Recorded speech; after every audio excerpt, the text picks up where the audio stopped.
अंतर्मुख साधना। अंतर्मुख साधना साधक के लिए आंतरिक जगत का प्रवेश द्वार खोल देती है।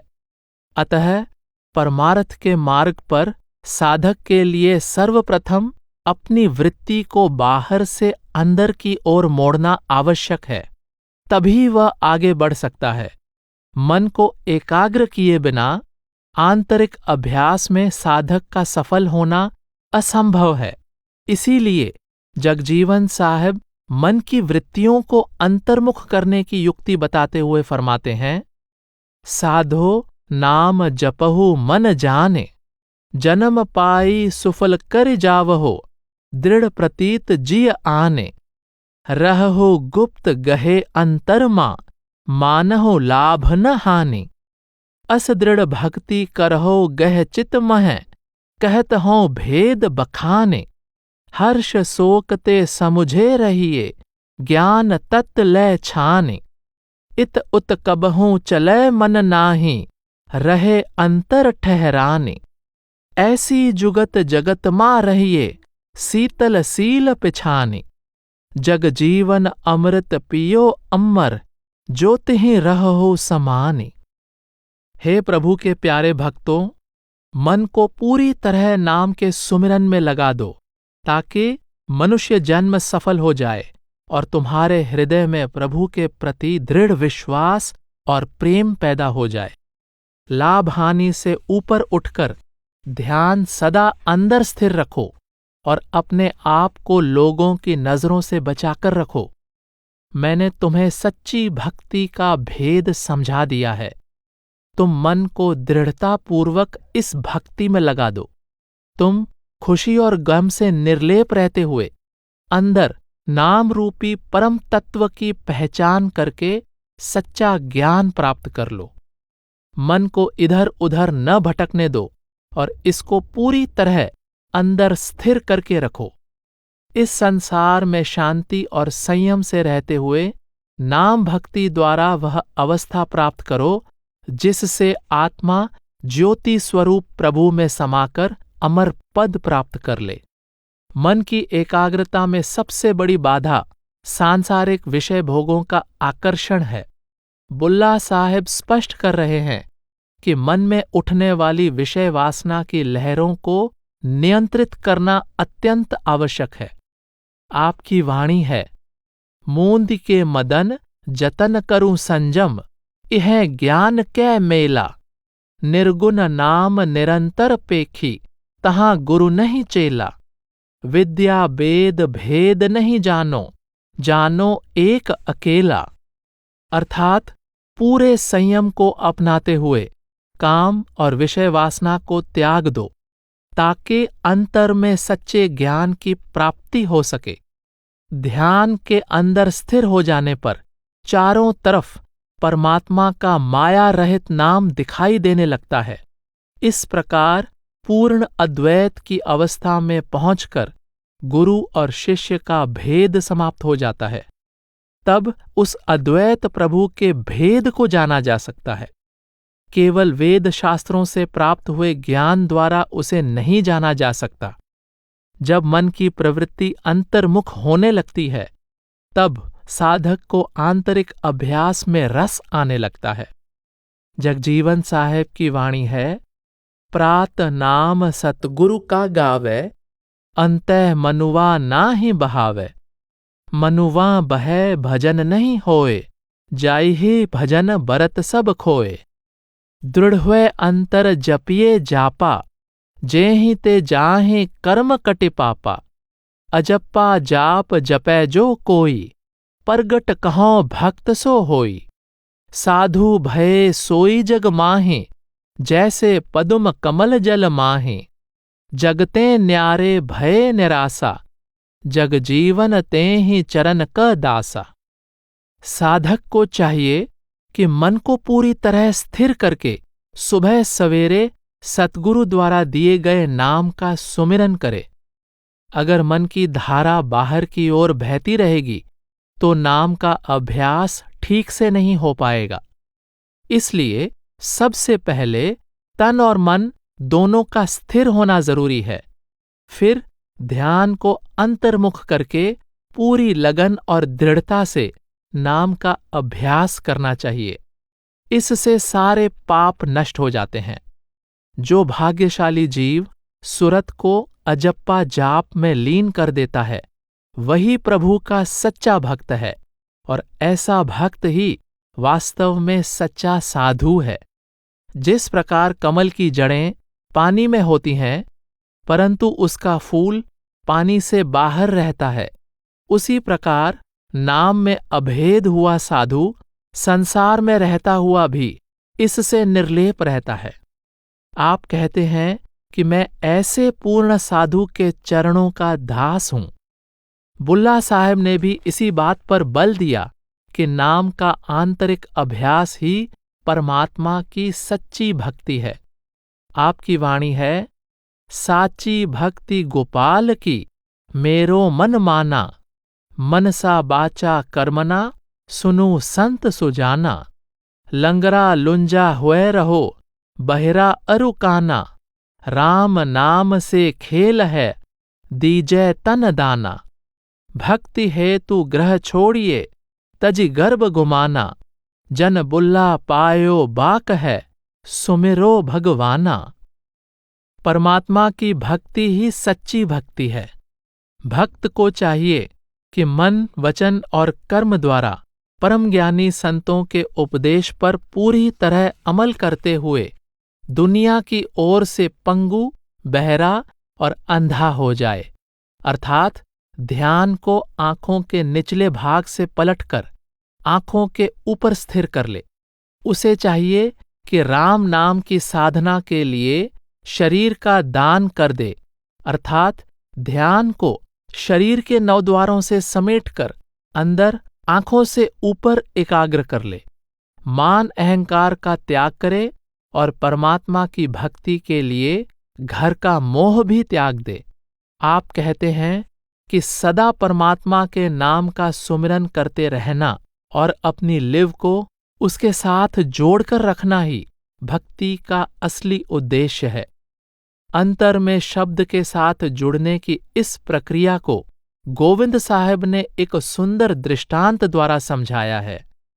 तन मन से सिर साधे, चित्त अनंत ही नहीं डोले, सुरत ठीक ठहराए, तीर तरकस से खोले, मारे ज्यों ठहराए, घाव तब गिरा निशाना, खुशी होए तब जीव पीव भी लखी हर्षाना, जय गोविंद गति बूझी कहहि साचा उपदेशा, क्या हिंदू क्या तुर्क समुझ मन छूटे अंदेशा, छोड़े गर्व गुमान ज्ञान गुरु पूरा पावे, साधे आपे आप ताप सब दूर बहावे, सहजहि सत्य स्वरूप मिले सतगुरु जब पेखे, दिव्य दृष्टि तब खुले हिये हरि मूर्ति देखे।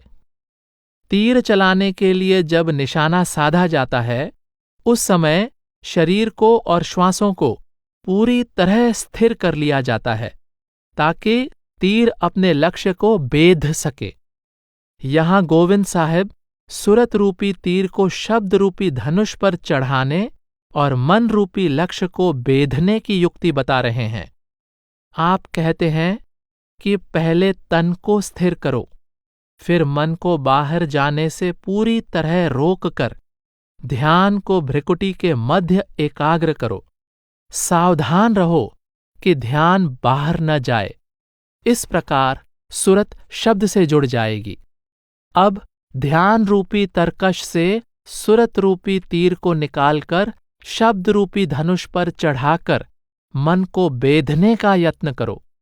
जैसे जैसे तीर निशाने की ओर जाता है, अर्थात साधक शब्द की साधना करता है, वैसे वैसे शब्द के प्रभाव से मन और सुरत दोनों टिकने लगते हैं। शब्द का तीर लगने से मन घायल होकर गिर पड़ता है, अर्थात शब्द की अनहद ध्वनि को सुनकर मन उसके आनंद में इतना मगन हो जाता है कि उसकी सारी चंचलता समाप्त हो जाती है। मन के चंगुल से मुक्त हुई आत्मा खुशी से नाच उठती है। प्रभु प्रियतम भी ऐसी बहादुर आत्मा को देखकर प्रसन्न होता है। आप कहते हैं कि नाम और शब्द की अपार गति को स्वयं अनुभव करके ही मैं यह सच्चा उपदेश दे रहा हूं।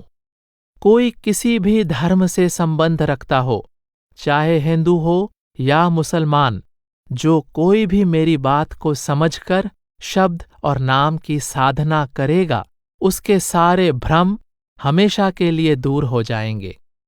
सर्वप्रथम जिज्ञासु को चाहिए कि अपने अहंकार को त्याग कर सतगुरु की शरण में दीन बनकर जाए और उनसे नाम भक्ति का भेद प्राप्त करे। उसके बाद शिष्य का धर्म है कि अपने वास्तविक स्वरूप की पहचान करने के लिए अंतर्मुख साधना करे। पूरी लगन से नाम की साधना करने पर सारे ताप यानी दुख दूर हो जाते हैं। जब शिष्य अंतर में सतगुरु का दर्शन करता है, तब उसे सहज ही उनके सच्चे स्वरूप की पहचान हो जाती है। उसकी दिव्य दृष्टि खुल जाती है और उसे अपने अंतर में ही प्रभु का दर्शन हो जाता है। साधक को चाहिए कि मन में कोई शंका न रखे और पूरी निष्ठा के साथ नाम की साधना में लगा रहे। नाम ही वह सार पदार्थ है जो जीव को मुक्ति प्रदान करता है। जगजीवन साहिब की वाणी है, नाम मंत्र तत्त सार लीजे भज सोई, करी कै परतीत नित बिलग नाही होई। डोरी पोढ़ी लागी रहे तूरै नहीं कोई, लियो बिचारी बेदचारी मथिकै मन सोई, पोथी औ पुराण ज्ञान कहत बेद जोई, होवै निर्बान कर्म भर्म मैल धोई, अजप्पा जप लागी रहे निर्मल तब होई, ऐसी जुक्ति जगत रहे दुविधा कह खोई, जगजीवन भेंट गुरु सत बिलग नाही होई। प्रभु का नाम ही सच्चा मंत्र और सार पदार्थ है। इसलिए साधक को चाहिए कि प्रेम और भरोसे के साथ नाम की साधना में लगा रहे, कभी भी नाम से अलग न हो। चाहे 4 वेदों, सभी पुराणों और अन्य धर्म ग्रंथों का मंथन करके देख लो, उनसे भी यही ज्ञान प्राप्त होगा कि नाम ही प्रभु प्राप्ति का सच्चा साधन है। जब सुरत अजप्पा जाप द्वारा शब्द से जुड़ी रहती है, तब सभी पाप कर्म नष्ट हो जाते हैं और मन तथा आत्मा पूरी तरह निर्मल हो जाते हैं। साधक को चाहिए कि मन से दुविधा और संशय दूर करके सदा सतगुरु की शरण में रहें, कभी भी सतगुरु की संगति से दूर न हो और सुरत को सदा अजप्पा जाप द्वारा शब्द से जोड़कर रखे। सतगुरु से दीक्षा प्राप्त करने के पश्चात सही ढंग से आंतरिक अभ्यास करने के लिए साधकों को उपयोगी परामर्श देते हुए गोविंद साहिब कहते हैं, पहिले कसे आहार बहुरी पुण्य आसन बाधै, सद्गुरु शरणे जाए बैठे निद्रा को साधै, ऐसी रहनी रहे ताही गोविंद उपदेसै, विनु वाति विनु तेल अगिन विनु दीपक लेसै, दीपक के उजियार दशों दिशि में प्रकाशा, नयन देखे रूप छुटै तब जग की आशा, तन जारै मन मारे परमपद करे पयाना, कर्म करे खैकार सोई है साधु सयाना, चलै अगोचर चाल हाल काहू नहीं सूझै, जियते मरे जो आप सो यह मार्गा बूझै, 8 पहर खुशहाल पलक गाफिल नहीं होवे, प्रीतम प्रीत संभारे सेज पर मुखलिस सोवे। साधक को सर्वप्रथम अपने आहार पर नियंत्रण रखना चाहिए और फिर दृढ़तापूर्वक स्थिर होकर आसन में बैठने का प्रयास करना चाहिए। शरीर हल्का फुल्का होगा तो बिना हिले डुले एक ही आसन में अधिक समय तक बैठने में आसानी होगी। नींद भी भजन में बाधा डालती है, अतः सतगुरु की शरण लेकर साधक को नींद पर नियंत्रण करने का प्रयास करना चाहिए। जो भाग्यशाली साधक ऐसे आहार और रहनी को दृढ़ता से अपनाता है, उसके लिए सद्गुरु का उपदेश फलदायी सिद्ध होता है। ऐसा साधक 3 गुणों से ऊपर उठकर अंदर शब्द के प्रकाशमान दीपक का दर्शन करता है। यह दीपक बिना बत्ती, तेल और अग्नि के दिन रात हर जीव के अंदर प्रज्वलित है। आंतरिक गगन में जलते हुए इस दीपक के प्रकाश से 10 दिशाएं प्रकाशमान हैं। जो साधक अपने शरीर के अंदर आत्मा की आंखों से शब्द के इस दीपक को देख लेता है, उसकी सांसारिक आशा, तृष्णा और मोह सदा के लिए समाप्त हो जाते हैं। सतगुरु के उपदेश के अनुसार जब साधक भजन सिमरन द्वारा मन को वश में करके इस पंचभूत शरीर से चेतना को समेट लेता है, तब वह परम पद की ओर आगे बढ़ना शुरू कर देता है। अपने जन्म जन्मांतर के कर्मों का नाश करने वाला ऐसा अभ्यासी ही सच्चा साधु है। नाम की साधना द्वारा वह अपने अंदर ही परम आनंद का अनुभव करता है। कोई दूसरा व्यक्ति उसकी आंतरिक अवस्था को नहीं जान सकता। वही साधक इस मार्ग को जान सकता है जो जीते जी मरने की अवस्था अर्थात साधना की उच्च अवस्था में पहुंच जाता है। सच्चा साधक कभी निराश नहीं होता, वह हमेशा खुश रहता है, क्योंकि वह एक पल के लिए भी परमात्मा को नहीं भूलता। वह दिन रात अभ्यास द्वारा प्रभु प्रियतम के प्रति अपने प्रेम को बढ़ाने का प्रयास करता रहता है।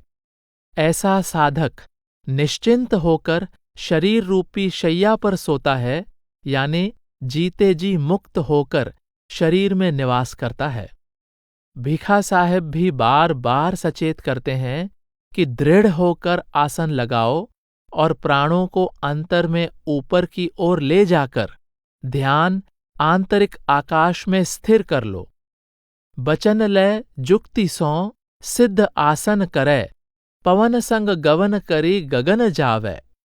फिर सुरत को शब्द की ध्वनि में और निरत को शब्द के प्रकाश में लीन करके अंतर में सदा प्रभु का दर्शन करते रहो।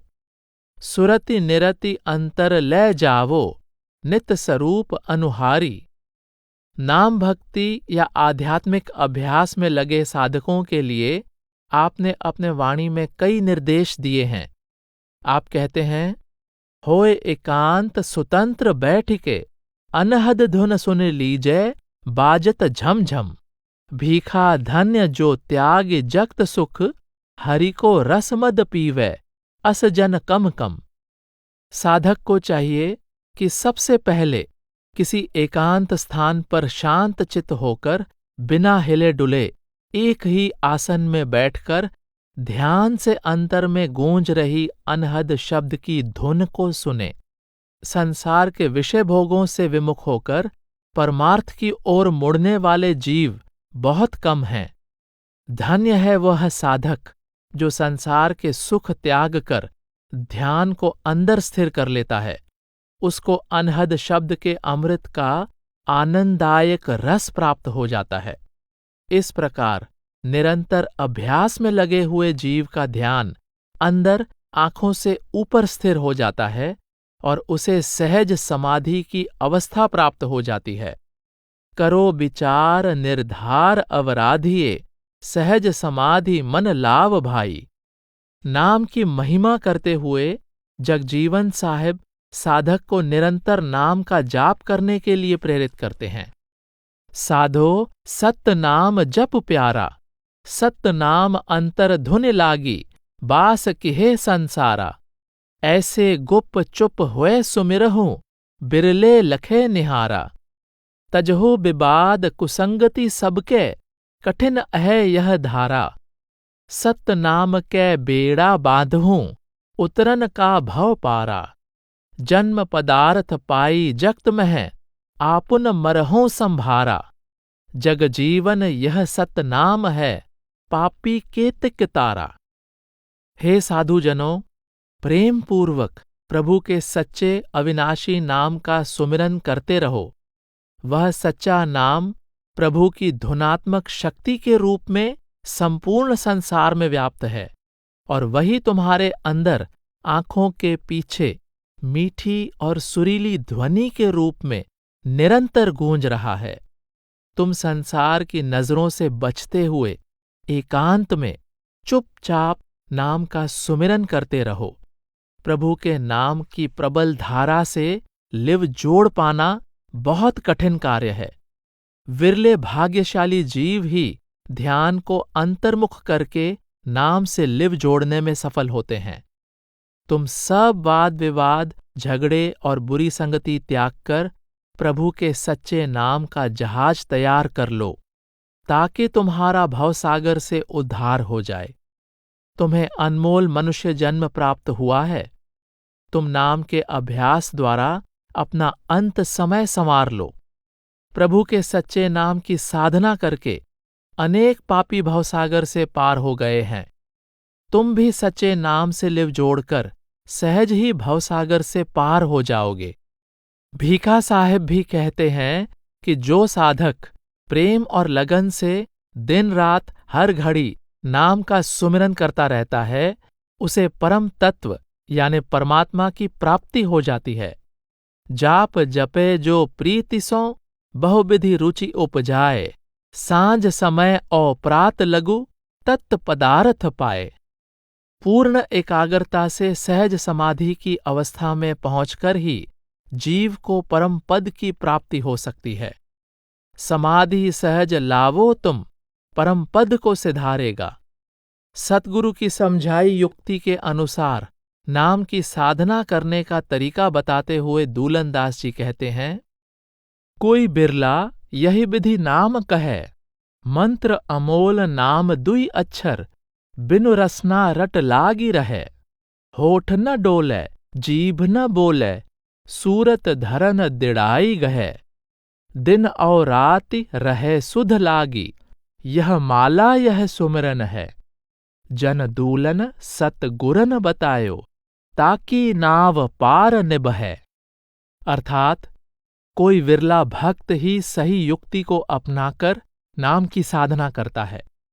नाम की साधना की सही युक्ति का वर्णन करते हुए आप कहते हैं, साधक को चाहिए कि जिह्वा और होंठ हिलाए बिना ही नाम रूपी अनमोल मंत्र का जाप करता रहे। उसकी सुरत पूरी दृढ़ता के साथ नाम के आधार को पकड़कर रखे और लिव दिन रात नाम से जुड़ी रहे। यही सच्चा जाप और सच्चा सुमिरन है। जो साधक सतगुरु की समझाई युक्ति के अनुसार सुरत को नाम से जोड़कर रखता है, उसके जीवन की नैया संसार रूपी सागर से पार हो जाती है। यारी साहब ने उस अवस्था तक पहुंचने की चर्चा की है जब सुमिरन के लिए जिह्वा को हिलाने की आवश्यकता नहीं रहती। आप कहते हैं, बिन जिह्वा सुमिरन करे, उन मुनि सो मन की धुनि धरे। पूरन ब्रह्म जहां तह आप, ताही जाप को कीजय जाप।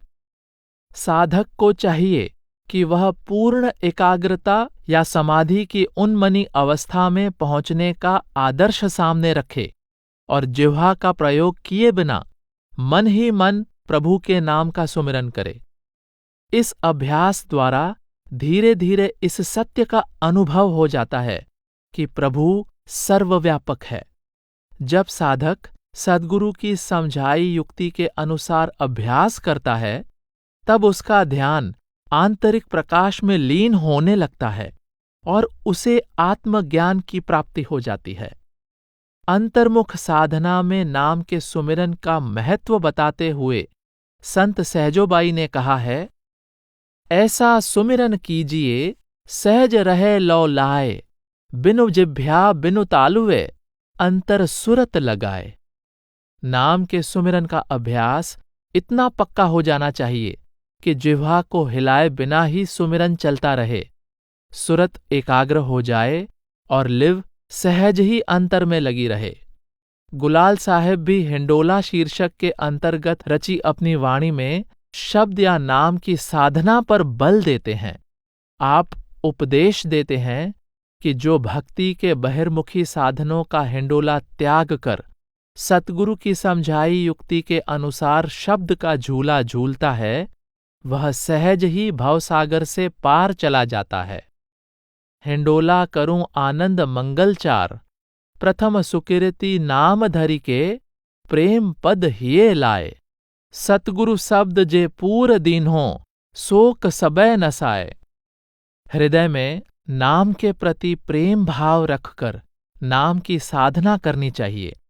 सतगुरु के उपदेश के अनुसार शब्द की साधना करने से सब दुख और कष्ट दूर हो जाते हैं तथा हृदय आनंद से भर जाता है।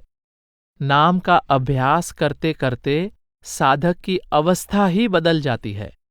इसी संदर्भ में आप कहते हैं, शब्द कै परल हिंडोलवा हो, झूलब ताहि आधार। झुलत झुलत सुख उपजय हो, उठै सहज झनकार। कह गुलाल हम झूलब हो, सतगुरु के परताप। चरण कमल मन रातल हो, तहवा पुण्य न पाप। सतगुरु की दया मेहर से ही शब्द का झूला झूलने का अवसर मिलता है। शब्द की सहज धुन सुनने से अपार आनंद प्राप्त होता है तथा सुरत प्रभु के चरण कमलों में समाकर पाप पुण्य और जन्म मरण की द्वैत से ऊपर उठ जाती है। कोई गुरमुख ही सतगुरु द्वारा समझाई युक्ति के अनुसार शब्द का झूला झूलता है। हिंडोला झूलत गुरमुख आज। यारी साहब कहते हैं कि सच्ची युक्ति के बिना आत्मा को परमात्मा में अभेद नहीं किया जा सकता और न ही हृदय में परमात्मा के प्रति प्रेम पनप सकता है। जीम जुगति बिनु जोग न होई, वातन प्रेम न उपजय कोई। इस भाव को विस्तार से समझाते हुए आप कहते हैं, जोगी जुगति जोग कमाओ, सुखमना पर बैठ आसन, सहज ध्यान लगाओ। दृष्टि सम करि सुन्न सोवो, आपा मेट उड़ाओ। प्रगट ज्योति अकार अनुभव, शब्द सोहम गाओ। छोड़ी मठ को चलहु जोगी, बिना पर उड़ी जाओ। यारी कहे यह मत विहंगम, अगम चढ़ी फल खाओ। योग का संबंध सतगुरु द्वारा समझाई युक्ति के अनुसार सुरत को शब्द में लीन कर लेने से है। साधक को चाहिए कि अपना ध्यान सुषुम्ना में स्थिर करके सहज समाधि की अवस्था प्राप्त करे और सुन्न मंडल में पहुंचकर आपा भाव को खत्म कर दे। फिर सुरत को चौथे मंडल के सोहम शब्द की ज्योति में लीन करके आंतरिक आकाश में उड़ान भरे। सच्चा योगी वह है जो सुरत को शरीर रूपी मठ से निकालकर आंतरिक आकाश में उड़ान भरने लगता है। इस अभ्यास द्वारा साधक को विहंगम गति प्राप्त हो जाती है। वह जब चाहे सुरत को आंतरिक आकाश में ले जा सकता है और जब चाहे शरीर में वापस ला सकता है। ऐसी अवस्था प्राप्त हो जाने पर साधक की सुरत सतलोक के अगम बाग के फल खाती है, अर्थात वह धुरधाम पहुंचकर परम आनंद का अनुभव करती है। नाम की साधना में सफलता तभी मिलती है जब हृदय में प्रेम और भक्ति भाव हो। इसीलिए दूलनदास जी प्रेम और विश्वास के साथ नाम का अभ्यास करने की प्रेरणा दे रहे हैं। मन वही नाम की धुनि लाओ, रट निरंतर नाम केवल, अवर सब बिसराओ। साधि सूरत आपनी, करी सुवा शिखर चढ़ाओ। पोषि प्रेम प्रतीत तें, कहे राम नाम पढ़ाओ। नाम ही अनुरागु निस दिन, नाम के गुण गाओ। बनी तौका अबहें, आगे और बनी बनाओ। जग जीवन सतगुरु बचन साचे, साच मन मां लाओ। करूं बास दूलन दास सतमा, फिर न यह जग आओ। आप कहते हैं कि अन्य सभी साधन छोड़कर हृदय में केवल प्रभु नाम की लगन पैदा करो और निरंतर नाम का सुमिरन करते रहो। सुरत रूपी तोते को नाम की साधना में लीन करके अंदर शिखर पर पहुंचा दो उसे सतगुरु के प्रेम और भरोसे का भोजन खिलाओ और राम नाम का पाठ पढ़ाओ। बिगड़ा हुआ काज संवारने का यही मौका है, इसलिए अभी से भजन बंदगी में लगकर आगे का मार्ग सरल कर लो। अपने अंदर नाम के प्रति सच्चा प्रेम पैदा करो और दिन रात केवल नाम का गुणगान करते हुए नाम की साधना में लगे रहो। मनुष्य जन्म के इस अनमोल अवसर से पूरा लाभ उठाओ। उस सत्य रूप प्रभु से मिलाप होने पर दोबारा इस संसार में जन्म नहीं लेना पड़ता है। सच्ची लगन से नाम या शब्द की साधना करने पर ही आत्मा का परमात्मा से मिलाप संभव है। बुल्ला साहब की वाणी है, होत अगाध आकाश शब्द धुनि, सुनत रहो सुख चाह से। साहिब सुरति मुरति हिय लागी, केल करत हर हाल से। एक तान एक मान मनावै, एक ज्ञान एक ध्यान से। एक दशा एक भाव भक्ति लै, मिलो बुंद दरियाव से। अंतर के अनंत आकाश में शब्द की ध्वनि गूंज रही है। आनंद की चाह रखते हुए हमें इस ध्वनि को सुनते रहना चाहिए। परमात्मा हमारे हृदय में सदा विराजमान रहता है। जो कुछ हो रहा है उसकी इच्छा से हो रहा है। हमें शब्द की तान को सुनना है। शब्द ही हमारे ध्यान और ज्ञान का एकमात्र आधार है। अंतर में केवल शब्द के प्रति प्रेम भाव रखकर हमें शब्द की साधना में लगे रहना चाहिए। इस प्रकार हमारी आत्मा रूपी बूंद परमात्मा रूपी समुद्र में समा जाएगी और सुरत के शब्द में अभेद हो जाने पर हमें अलख अगम प्रभु का बोध हो जाएगा। ध्यान एकाग्र होने पर साधक की आंतरिक यात्रा आरंभ हो जाती है। गोविंद साहिब एक सुंदर दृष्टांत द्वारा शरीर से ध्यान को समेटकर अंतर में स्थिर करने की प्रक्रिया को समझा रहे हैं। ते तन तोरी तखत चढ़ी धावे, तनिक जुदा नहीं होवे। तिल तिल तू है तूफाने जारे, तारे तार बिलावे। आप कहते हैं कि सतगुरु के उपदेश के अनुसार जब साधक आंतरिक अभ्यास द्वारा अपना ध्यान शरीर के निचले हिस्से से समेटकर ऊपर 10वें द्वार पर एकाग्र करने में सफल हो जाता है, तब आत्मा शरीर रूपी किले को तोड़कर शब्द के सहारे तेजी से आगे बढ़ती है।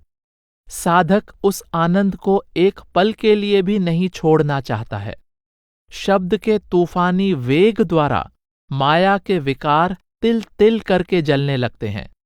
जिस प्रकार दही को मथा जाता है, उसी प्रकार काया रूपी मटके में शब्द की तार के द्वारा चेतना को मथकर शरीर से अलग किया जाता है।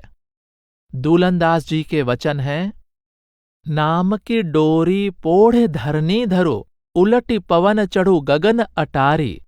तह सत साहिब अलख रूप वै, जन दूलन करु दरस दिदारी। अर्थात नाम की डोरी को पकड़कर प्राणों को अंदर ऊपर की ओर उल्टा लो और आंतरिक आकाश के महल में पहुंचकर उस निर्गुण निराकार प्रभु का दीदार करो। निरंतर अभ्यास करने से धीरे धीरे साधना में परिपक्वता आने लगती है और साधक को आंतरिक अनुभव होने लगते हैं। भीखा साहेब अपनी वाणी में संकेत देते हैं, जो को राम नाम चित्त धरै, तन मन धन न्योछावर वारै। सहज सुफल फल फरै, गुरु परताप साध की संगति। जोग जुक्ति उर भरै, इंगला पिंगला सुख मन सोधै। ज्ञान अगिन उदगरै। अर्थात जो भाग्यशाली साधक प्रभु के नाम से लिव जोड़ लेता है और अपना तन मन धन उस पर न्योछावर कर देता है, उसे सहज ही प्रभु से मिलाप का फल प्राप्त हो जाता है। संतों की संगति और गुरु की दया से जो साधक प्रभु से मिलाप की युक्ति के अनुसार आंतरिक अभ्यास करता है और ईड़ा पिंगला सुषमना की खोज करके सुरत को शब्द में अभेद कर देता है, उसका हृदय ज्ञान के प्रकाश से भर जाता है। नाम का अभ्यास करते हुए साधक को अंतर में जो अनुभव होते हैं उनकी थोड़ी सी झलक देते हुए यारी साहब फरमाते हैं, गावें गगन तान सुनियत बिना कान, बिना नैन देखियत अलख मकान है, सुरत चढ़ी कमान छेद गयो आसमान, ला मकान का मकान उदय भयो भान है। जो साधक ध्यान को आंतरिक आकाश में स्थिर कर लेता है उसको बिना कानों के शब्द की ध्वनि सुनाई देने लगती है और बिना आंखों के ही आंतरिक प्रकाश दिखाई देने लगता है। इसी तरह आत्मा उस मंडल में पहुंच जाती है जो मन इंद्रियों की पहुंच से ऊपर है। जब आत्मा दोनों भवों की कमान पर चढ़कर आंतरिक आकाश को छेदती हुई ऊपरी आंतरिक मंडल में पहुंच जाती है तो उसे प्रभु के धाम में उदय होते हुए सूर्य के समान प्रकाश दिखाई देने लगता है, जो समय और स्थान की सीमा से परे है। जब साधक की लिव अंतर में शब्द के साथ जुड़ जाती है तब वह हर पल आनंद मगन रहता है और शब्द से कभी अलग नहीं होना चाहता। भीखा साहेब की वाणी है, शब्द प्रकाश तिल के अस्थाम, घट घट गुरु गोविंद को धाम, ब्रह्म स्वरूप गोर नहीं श्याम, शुद्ध आकाश नेर नहीं लाम, सतगुरु जुक्ति करायो ठाम, भीखा आला दृष्टि मुकाम। जब सतगुरु द्वारा समझाई युक्ति के अनुसार सुरत आंखों से ऊपर तीसरे तिल में स्थिर हो जाती है तब यह घट घट में व्याप्त शब्द गुरु भाव प्रभु के धाम की ओर आगे बढ़ती जाती है। पत्थर की बनी प्रतिमाएं गोरे या काले रंग की होती हैं, परंतु आंतरिक आकाश में स्थित निर्मल शब्द न गोरा है न काला, वह अंदर निकट से निकट है, दूर नहीं है। इस प्रकार सतगुरु की युक्ति के अनुसार अभ्यास द्वारा ध्यान के अंदर स्थिर होने पर साधक की अंतर्दृष्टि जागृत हो जाती है। नाम की साधना करते हुए जब साधक अंतर में निरंतर गूंजने वाली अलौकिक शब्द धुन को सुनने लगता है तब वह संसार से विरक्त हो जाता है। उसे बाहर की कोई भी वस्तु अच्छी नहीं लगती। इस अवस्था का वर्णन करते हुए दूलन दास जी कहते हैं, चर्चा बाद विवाद की संगति दीन्हेउ त्यागे, दूलन माते अधर धुनि भक्ति खुमारी लागे, को सुनै रागरु रागिनी, को सुनै कथा पुराण, जन दूलन अब का सुनै, जिन सुनी मुरलिया तान। जो भाग्यशाली साधक आंतरिक आकाश में गूंजने वाली शब्द धुन की खुमारी में मस्त हो जाते हैं, उनकी मनोदशा पूरी तरह बदल जाती है। जहां ग्रंथ शास्त्रों में वर्णित ज्ञान की कथा वार्ता और वाद विवाद चलता रहता है, उस संगति को वे छोड़ देते हैं। भाव यह है कि जिसे अपने अंदर से शब्द का अमृत रस मिल जाता है, उसे ग्रंथों के ज्ञान की आवश्यकता ही नहीं रहती। आप कहते हैं कि कई लोग वेद पुराणों आदि की कथा वार्ता सुनने में और कई लोग अनेक प्रकार की राग रागनियां सुनने में व्यस्त रहते हैं, परंतु जिसे अपने अंदर अनहद शब्द की मीठी सुरीली बांसुरी की धुन सुनने का सौभाग्य प्राप्त हो जाता है, उसकी ग्रंथशास्त्रों और बाहर के संगीत में कोई रुचि नहीं रहती। यारी साहब एक सुंदर उदाहरण द्वारा रूहानी अभ्यास की प्रेरणा देते हुए कहते हैं, मन ग्वालिया सत सुकृत तत् दुहि लेह, नैन दोहनि रूप भरि भरि, सुरति शब्द सनेह, निझर झरत आकाश ऊठत, अधर अधर ही देह। हे मन रूपी ग्वाले, तू सत्य या शब्द रूपी मक्खन को निकालने का प्रयास कर। आपका भाव है कि जिस प्रकार ग्वाला पहले एक पात्र में दूध इकट्ठा करता है और फिर मक्खन निकालता है, उसी प्रकार साधक को चाहिए कि पहले आंखों में सतगुरु का स्वरूप बसाकर ध्यान एकाग्र करे।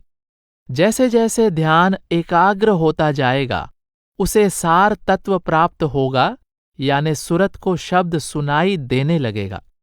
इस प्रकार अभ्यास करते हुए धीरे धीरे जब अंतर में शब्द प्रकट हो जाएगा, तब सुरत उसका आधार लेकर आंतरिक आकाश की ओर उड़ान भरने लगेगी। प्रभु का नाम अथवा शब्द ही मुक्ति दाता है और यह जीव के अंतर में प्रकट होता है। नाम की महिमा करते हुए दूलनदास जी कहते हैं, कोटि तीरथ यह काया, तेहि अंत न केहू पाया। पांचों जिन्ह घट जानी, जन दूलन सो निर्बानी। राम अक्षर जेहि माहि, जग तेहि समान कोऊ नाही। शरीर के अंदर करोड़ों तीर्थ हैं जिनका अंत पाना संभव नहीं है। जो साधक अपने अंदर 5 प्रमुख रूहानी मंडलों में अलग अलग रूप में सुनाई देने वाले शब्द की ध्वनि की पहचान कर लेता है, वह मुक्ति का अधिकारी बन जाता है। जिस भक्त के अंदर प्रभु का अविनाशी नाम प्रकट हो जाता है, संसार में कोई भी उसकी बराबरी नहीं कर सकता। अंतर्मुख साधना का महत्व बताते गुलाल साहब होली का दृष्टांत देते हुए कहते हैं, दुई विधि फाग बनो या जग में, जिन जैसो मन भाई। यानी संसार में आकर जीव अपने स्वभाव के अनुसार अच्छी लगने वाली 2 में से एक होली खेल सकता है। त्रिलोकी में जीवों को मन माया द्वारा खेली जाने वाली होली ही अच्छी लगती है। तिहुपुर मध्य फाग परो है, होरी चहुदिसि भावै। धन्य है सतगुरु जो जीव को इस अज्ञानता से निकालकर मन माया की होली के खेल से छुटकारा दिला देते हैं। कह गुलाल सतगुरु बलिहारी, जो यह खेल छोड़ावे। सतगुरु जीव को अंतर में नाम के रंग से खेली जाने वाली होली की युक्ति बताते हैं, जिसको त्रिलोकी से ऊपर 10वें द्वार में शब्द की धुन तथा शब्द के प्रकाश के रंग द्वारा खेला जाता है। सुन्न नगर में होरी लैले, ज्योति उजेरे खेले। स्वामी जी महाराज की वाणी में भी ऐसा ही वर्णन आता है। मन इंद्री संग खेली फाग, उत से सोई इतको जाग।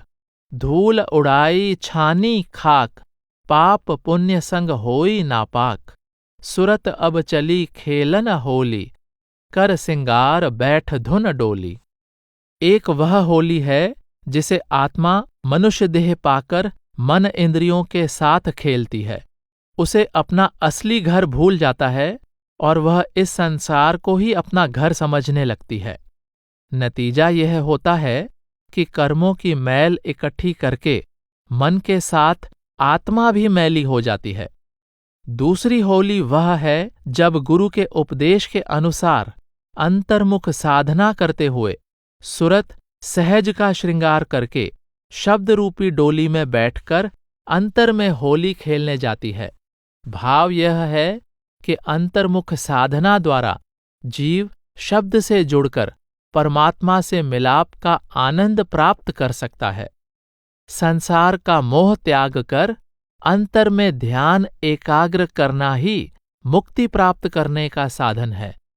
इस भाव को व्यक्त करते हुए बुल्ला साहेब फरमाते हैं, सुखमन शीतल सेज, हेत ताहि से कीजै। गगन गुफा में पैठे, दरस सतगुरु का लीजै। आवागमन न होए, भ्रम कबहू नहीं छीजै। बुल्ला हृदय प्रेम भरे, अमर पद लीजै। शरीर के 9 द्वारों का मोह त्याग कर आंखों से ऊपर स्थित सुषुम्ना की शांत शीतल सेज से प्रेम करो, अर्थात अपना ध्यान प्रेम पूर्वक सुषुम्ना में स्थिर करो। बाहर तो सतगुरु का देह स्वरूप दिखाई देता है, तुम ध्यान को आंतरिक गुफा में स्थिर करके वहां सतगुरु के शब्द स्वरूप का दर्शन करो। ऐसी अवस्था में तुम सदैव प्रभु के निकट रहोगे।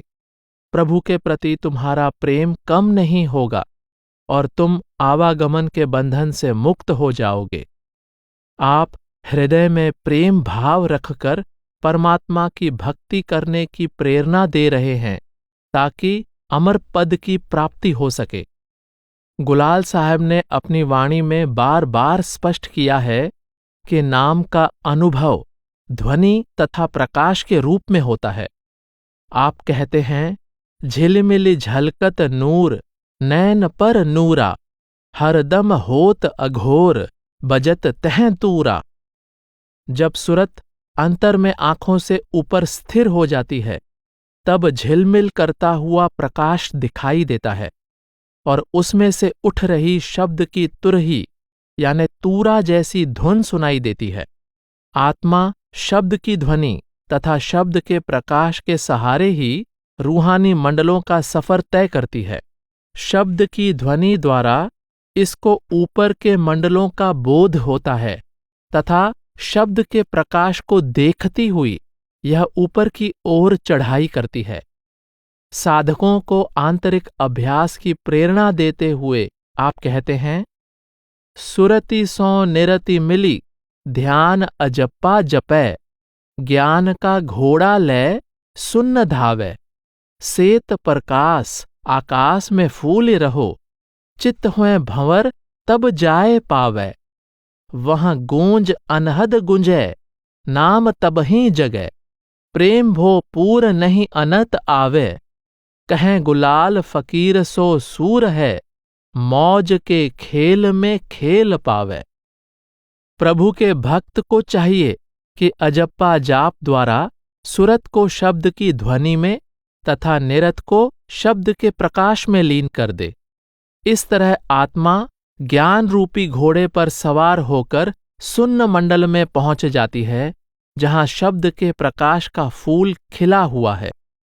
तब सुरत भंवरे की तरह उस फूल अर्थात शब्द के प्रकाश में मस्त हो जाती है। अनहद शब्द की ध्वनि ही सच्चा नाम है।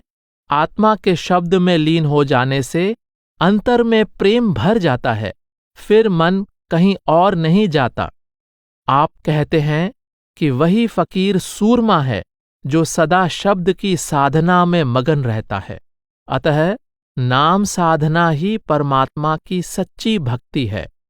इस संदर्भ में दूलनदास जी की वाणी है, तोई चेतु चित दै प्रेम मगन, आनंद आरती साजु, घर राम आए जाने, भयन सनाथ भौरा राजू, जग जीवन सतगुरु कृपा पूरन, सफल भेजन काजु, धन भाग दूलन दास तेरे, भक्ति तिलक बिराजू। पूरी तरह से सचेत होकर प्रेम पूर्वक शब्द की ध्वनि में अपने ध्यान को लीन कर दो। यही प्रभु की आनंदमयी आरती करने की युक्ति है। इस तरह हृदय रूपी घर में ही प्रभु का दर्शन हो जाएगा। तब आत्मा रूपी स्त्री का परमात्मा रूपी पति से मिलाप हो जाएगा और उसे सतलोक का साम्राज्य प्राप्त हो जाएगा।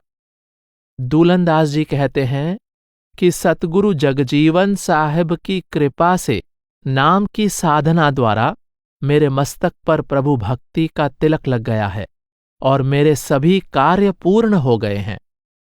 वास्तव में सतगुरु की शरण में जाकर अंतर्मुख साधना में लगा हुआ साधक ही मनुष्य जन्म के इस दुर्लभ अवसर को सार्थक कर सकता है। भीखा साहेब की वाणी है, आरती बिनय करत हरि भक्ता, सुजस रैन दिन सोवत जगता, चित्त चेतन ब्रह्म अनुरक्ता, धुनि सुनि मगन जीव आसक्ता, शुद्ध स्वरूप नूर लखि लगता, नाम समुद्र लहरी मह पगता, बाएं सो दहिने पछि सोई अगता, अर्ध उर्ध सम घटत न बढ़ता, सतगुरु ज्ञान भक्ति को दाता, पावत भीख बिखाजोई जाता। प्रभु भक्त इस याचना के साथ प्रभु की आरती करता है कि वह दिन रात सोते जागते सदा प्रभु का यशगान करता रहे, सदा उसके नाम का ध्यान करता रहे। सतगुरु की कृपा से उसकी चेतना जागृत हो जाती है और परमात्मा के प्रति उसका प्रेम दृढ़ हो जाता है। वह अंदर शब्द की ध्वनि को सुनता हुआ मगन रहता है और निरंतर शब्द की ओर खिंचता चला जाता है। वह प्रभु के निर्मल नूरी स्वरूप के साथ एकात्म हो जाता है और उसकी सूरत नाम रूपी समुद्र की लहरों में अभेद हो जाती है। उसे दाएं बाएं, ऊपर नीचे, बाहर भीतर प्रभु का वह प्रकाश दिखाई देने लगता है जो सदा एक समान रहता है, कभी कम ज्यादा नहीं होता। सतगुरु परम सत्य का ज्ञान और प्रभु भक्ति की दात प्रदान करने वाले सच्चे दाता हैं। यदि कोई याचक बनकर उनकी शरण में जाता है तो सतगुरु उसको प्रभु भक्ति और सत्य के ज्ञान की दात प्रदान कर देते हैं। इस प्रकार जो जीव दृढ़ निश्चय के साथ सतगुरु द्वारा समझाई युक्ति के अनुसार निरंतर आंतरिक अभ्यास करता है, धीरे धीरे उसकी आत्मा रूहानी मंडलों की ओर चढ़ाई करने लगती है। वह मन और इंद्रियों को वश में करके अपने निर्मल आत्मिक स्वरूप की पहचान कर लेता है और इस नश्वर संसार से मुक्त होकर परम धाम में पहुंच जाता है। उसको जन्म मरण के चक्र से सदा के लिए छुटकारा मिल जाता है और सहज आनंद प्राप्त हो जाता है।